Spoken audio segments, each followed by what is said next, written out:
Otherwise, this is going to be a tight points win, and it's going to be a controversial ending. Mark my words.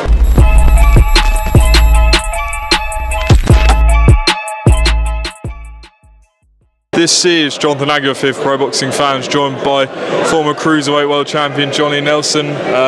Johnny, you've got the hat on, the sun's out, enjoying your time here in Cardiff? I am actually. It's great weather, good expectations for Lauren. I mean, so many stories from her friends and family, and I think her village will be empty when she's fighting tomorrow night. Is this a banana skin for her tomorrow night? It could be. The one thing that's probably just tipped me a little bit is the size difference. Lauren, this is them getting on the scales is massive compared to her size-wise. McCaskill got to really depend on her skills for this one, because if it's about punch power, it's about physicality. Remember, Lauren's coming down to her, she's going up, and so that's why you look at it and think, wow, there's a big, massive size difference here. This also, a case of not overlooking your opponent. I mean, I don't imagine she will, but she hasn't. She's not brought the biggest team here with her, but she said she brought a squad. I think the way she spoke to Lauren initially when they first met, when she spoke to Lauren initially when they first met, she was basically saying, "You're going to be a champion, but not on my watch." So I can remember Klitschko doing that with AJ. You do well, but not on my watch, son. So it's about Lauren making sure she implements the game plan that Rob McCracken has worked on with her. She does that, she should expect success, and that's how he's got to keep her thinking. Hughie Fury also on the card. What's the next 12 months look like for him, do you think?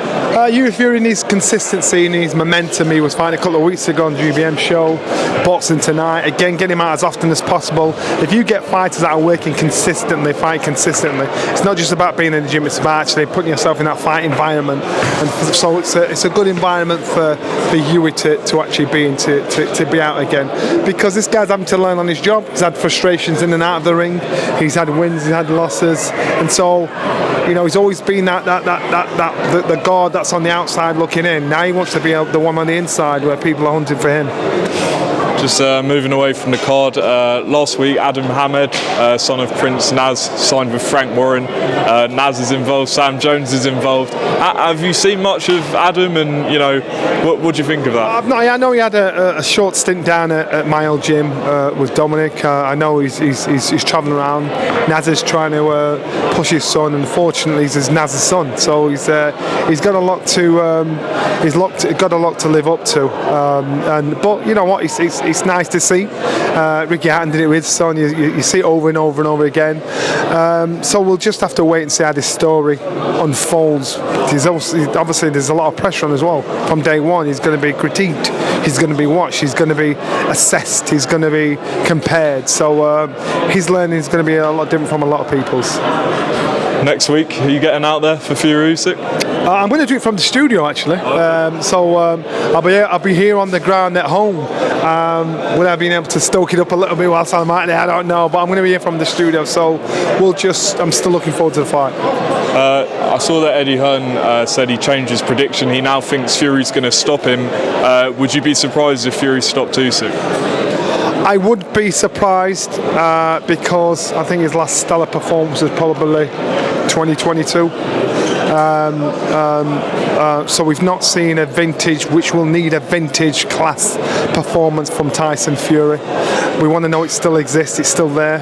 We want to know that he's still capable of doing that. He has so many conflicting stories of what he could do, what he should do, what he can't do. So I think this fight will tell us so much about Tyson, and yeah, I expect him to win. Do I expect him to win that easy? No, I don't. And again, prove me wrong. I don't mind that. That I do understand that Tyson Fury needs to be mindful now that he's made it quite clear. He acknowledges that he hits with the elbow, he hits with the up form. He'll use the dark arts to get the advantage. He did it. He admitted it fine in Ngannou. And so Usyk camp will be smart, and they'll say to the referee, you and the judges, the officials, you keep an eye on that, because we want you pulling him for that. So if at any point point Fury's under pressure, he's going to go back to type. Back to type. He's using those shots, using those things to keep his opponent away, and that's where he's going to get points taken off him. If he sticks that boxing skill that he's got, if he can rejuvenate that Tyson Fury that when we saw stellar performances, I expect him to win. Otherwise, this is going to be a tight points win, and it's going to be a controversial ending. Mark my words. Yeah, because I did see you quoted as saying, you know, Fury will use dirty tricks, but I don't think you meant it like offensively. I think, did you mean like he'll do anything he can to win the fight? Is that what you meant? Yeah, he's a fighting man. He's a fighting man. And when he was talking about the Ngannou fight, he didn't. Even when he said I hit him solid with the elbow, this man was tough and walked straight through it. He knew he did it. And I'm quite sure he looks at his own fights. And if you can fight, you can fight. You do as much as you possibly can to get away with it without the referee pulling you. There's no shame in that. You just get the job done. This is how Tyson fights. So it's not me. It's me just speaking what I see. Or we can pretend we haven't seen that. You've got to speak what you see. Tyson knows what he does. He knows what he's capable of doing. He's a fighting man. There's a difference. Like Lauren Price here. She said the difference is I can fight. She says that because she's not just boxed.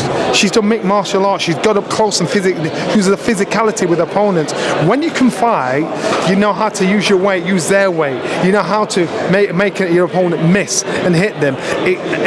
There's more to boxing than just boxing. You've got to know how to fight if you want to be the best. And on the same side, Usyk in the Dubois fight, we saw him go down. You know, some people says it's a low blow. Some say, even Frank Warren said he cries to the referee. Do you think he'll do whatever he can to win, including that? Without a doubt, instinctively, what did he do? He went. He milked it. He milked the body shot, but then it showed his mental strength because he came straight back on it again. He wasn't gun shy. He wasn't thinking, you know, I'm going to save this instinctively. But it's an instinctive reaction. When he went down, you know, he can't help it. That's what he does. But he's quick to regroup and say, right, I've got to get back on it again. I'm back in. So mentally, he's very, very strong in that capacity. Well, that's all next week. But final word, Johnny, on this card. Why should everyone tune in to Sky Sports tomorrow night for this card? Because Lauren Price can create Welsh history. She's the first female British champion. She's in a position to become a world champion. Her village will be so quiet to see these young girls' development in a sudden professional fight. It's mad. She's in there with an established champion. I think, you know, it's just a great story. It's a great story, and it's just nice to see fighters developing, coming through. We remember when she turned pro, remember all the hullabaloo around her. Who's she going to turn pro with? What's she going to do? Now she's in a position to fight for world title. And usually, you know, female boxing, you know, at the top level is the best.